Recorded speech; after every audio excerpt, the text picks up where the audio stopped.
Simplement, je voulais également revenir sur la question on a parlé de l'enterrement. Je trouve que c'est peut-être bien d'en parler très brièvement.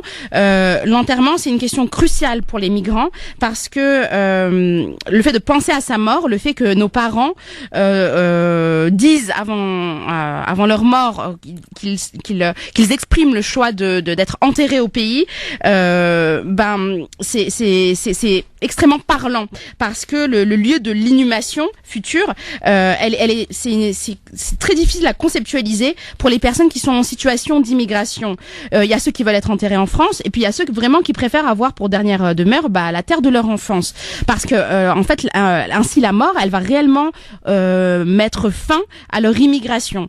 Symboliquement ils retournent chez eux. Faire le projet d'être inhumé dans sa terre, c'est en fait d'une façon un peu symbolique, tenter d'effacer les blessures de l'immigration. C'est tenter de se consoler de cette vie difficile qui a été la Rorba.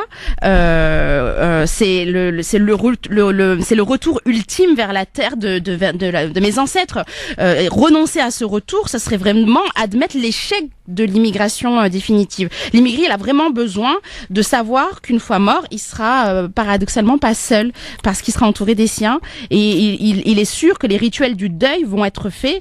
Il a vraiment besoin de savoir qu'il va réintégrer sa communauté d'origine. Donc, petit message aux enfants de migrants, si vos parents veulent être enterrés dans leur terre d'origine, encouragez-les et facilitez leur enterrement dans le pays d'origine. C'est vraiment extrêmement important.